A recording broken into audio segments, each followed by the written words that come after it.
Tempo e Espaço inicia-se na página 107, trazendo uma ideia de uma cidade diferente das comuns. Partindo da criação de Hazelden, arquiteto estabelecido na África do Sul, o autor intitula essa cidade como uma versão atualizada, high-tech, da aldeia medieval. Com o crime à solto no tempo em que se vivia, quem se dava ao luxo de encontrar uma casa em Heritage Park passaria boa parte da sua vida afastado de problemas e riscos da selva, termo usado por ele para descrever o mundo fora deste lugar. Possuído como fundamento de criação a primeira comunidade vivida pelo arquiteto em Londres, onde, com suas palavras, se você fizesse algo errado, todos contariam para sua mãe ou seu pai, deixando claro o tipo de cidade requerida por ele e como ele acabaria com os perigos iminentes, assunto bem abordado por Bauman neste capítulo.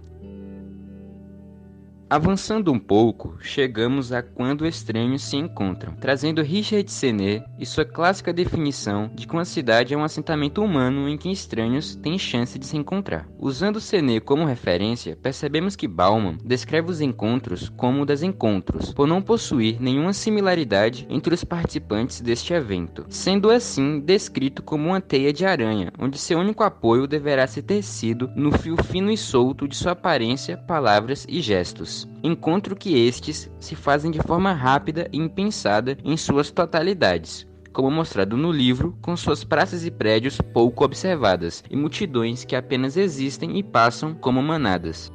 Lugares êmicos, lugares fágicos, não lugares, espaços vazios. Para Bauman, o carnaval pode ser visto como uma viagem no tempo, porque, em um tempo definido, a cidade é transformada e, logo depois disso, retorna-se à sua rotina. Mas, o templo do consumo é diferente, pois lá estamos em outro mundo, fora de qualquer limite estatal. É um lugar sem lugar, que existe por si mesmo e que está fechado em si mesmo. Este lugar sem lugar é um espaço purificado, porque lá as diferenças foram amassadas e higienizadas, deixando de serem ameaçadoras. Nestes lugares, cria-se um sentimento de comunidade, já que todos estão lá por um mesmo objetivo e foram seduzidas pelas mesmas atrações. Claude Lévi-Strauss sugeriu que duas estratégias foram utilizadas na história humana quando a necessidade de enfrentar a alteridade dos outros surgiu: a antropoêmica e a antropofágica. A primeira consiste no exílio ou aniquilação de um povo, enquanto a segunda consiste na suspensão ou aniquilação de sua alteridade. A Praça La Défense, em Paris, é um exemplo arquitetônico da estratégia êmica, enquanto os espaços de consumo representam a fágica, sendo respostas ao desafio de se encontrar com estranhos.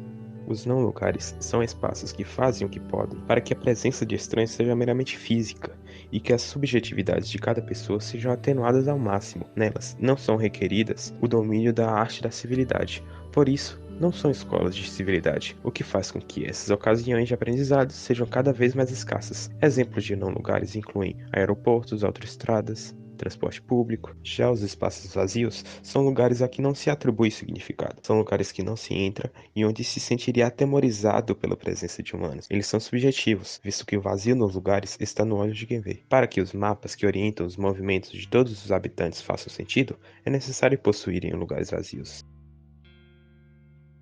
Não fale com estranhos. A principal característica da civilidade é a capacidade de relacionar-se com estranhos sem utilizar essa estranheza contra eles e sem pressioná-los a abandoná-la ou negar alguns dos traços que os fazem ser assim. Caso não possam evitar esse encontro, pode-se pelo menos tentar evitar maior contato. Que esses estranhos, assim como as crianças da era vitoriana, possam ser vistas, mas não ouvidas. E se não puder evitar de ouvi-las, que pelo menos não deem atenção. Como indica Richard Sennett, obedece mais à lei e à ordem quando as comunidades estão distantes das demais pessoas da cidade. Durante as últimas 2 décadas, as cidades nos Estados Unidos cresceram unificando as áreas étnicas. Não é coincidência então que o medo de estranhos também cresceu à medida que essas comunidades étnicas foram isoladas. A capacidade de conviver com a diferença, sem falar na forma de gostar dessa vida e aproveitá-la, não é fácil de conseguir e não se faz sozinho. Essa capacidade é um arte que, como todas as outras, requer estudo e exercícios. Quanto mais eficiente a predisposição da igualdade e o esforço para eliminar a diferença, tanto mais difícil sentir-se à vontade na presença de estranhos, tanto mais ameaçadora a diferença e mais intensa a ansiedade que ele gera. O projeto de esconder-se do resultado insuportável da multivocalidade urbana, os abrigos da conformidade, monotonia e repetitividade comunitárias é um projeto que se autoalimenta, mas que está condenado à derrota. O perigo representado pela companhia de estranhos é uma famosa profecia autocumprida. Torna-se cada vez mais fácil misturar a visão dos estranhos com os medos espalhados pela insegurança. O que no começo era apenas uma suposição, torna-se uma verdade determinada para acabar com algo claro.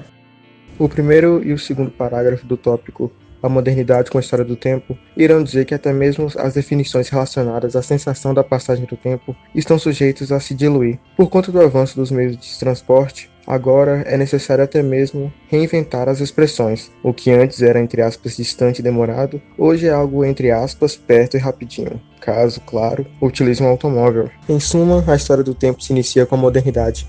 Não por coincidência que nesse período foram inventados os primeiros veículos, máquinas capazes de superar a velocidade e até onde nossas pernas são capazes de nos levar. O tempo deixou de ser algo sólido e inflexível, tornando-se algo manipulável. A partir de um simples jogo, quem é capaz de fazer o automóvel mais rápido? Bauman até mesmo faz correlações com as citações de Benjamin Franklin. Nós somos animais que criamos ferramentas, e o tempo é dinheiro. O mesmo não estaria certo? Afinal, quem chega primeiro pode explorar e reconhecer mais o território e prever melhor o comportamento dos rivais. Com tudo isso, a relação entre espaço e tempo acabou se tornando algo dinâmico e mutável, sendo que a palavra mais adequada para definir essa relação é depende. A modernidade pesada é definida sendo obcecada pelo volume, quanto mais melhor, constituindo a conquista do espaço como o objetivo supremo. Na conquista do mesmo, o tempo tinha que ser flexível e encolher para atender às necessidades de devorar o lugar e se apossar dos bens providos. A relação entre tempo e espaço, na modernidade pesada, simboliza a rotina e a demarcação. O espaço era apenas controlado se o tempo também fosse controlado, ou melhor, se o tempo fosse coordenado. Ao contrário da pesada, que era algo fincado, a leve é mais branda. Agora, como as partes do espaço podem ser alcançadas a qualquer momento, não há mais por que criar uma relação vitalícia com o espaço, sendo que o mesmo perdeu seu valor estratégico. Fazendo correlação com o tópico anterior, por conta de softwares com a velocidade da luz, os aparelhos eletrônicos, o espaço pode ser atravessado em pouco tempo, ou até mesmo de maneira instantânea, alterando e até mesmo cancelando os conceitos de longe e perto. Não há mais por que sacrificar tempo para chegar a um lugar remoto. A sedutora leveza do ser. O tempo instantâneo e sem substâncias do mundo do software é também um tempo sem consequência. A distância em tempo que separa o começo do fim está diminuindo, ou mesmo acabando. As duas noções que outrora eram usadas para marcar a passagem do tempo e, portanto, para calcular o seu valor perdido, perderam muito de seu significado, que, como todos os significados, derivava de sua rígida oposição. As pessoas que se movem e agem com maior rapidez, que mais se aproximam do momentâneo do movimento, são as pessoas que agora mandam. A batalha contemporânea da dominação é travada entre forças que empunham, respectivamente, as armas da aceleração e da procrastinação. O trabalho sem corpo da era do software não mais amarra o capital, permite ao capital ser extraterritorial, volátil e inconstante. A descorporificação do trabalho anuncia a ausência de peso do capital. O capital viaja esperançoso, contando com breves e lucrativas aventuras e confiante em que não haverá escassez dela ou de parceiros com quem compartilhar. Concluindo que o capital pode viajar rápido e leve, e a sua leveza e a mobilidade se tornam as fontes mais importantes de incerteza para todo o resto. Essa é hoje a principal base da dominação e o principal fator das divisões sociais. Vida instantânea.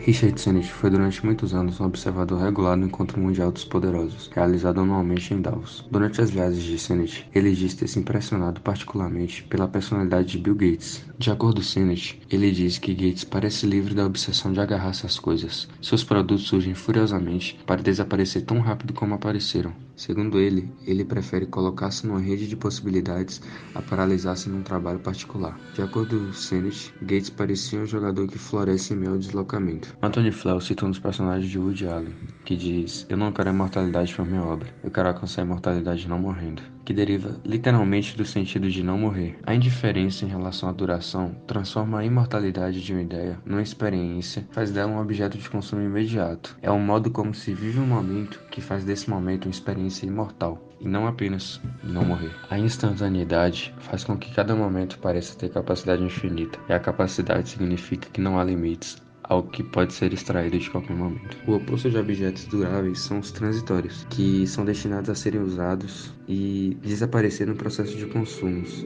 Thompson disse que observou que aquelas pessoas próximas do topo podem garantir que seus próprios objetos sejam sempre duráveis e os dos outros sejam sempre transitórios.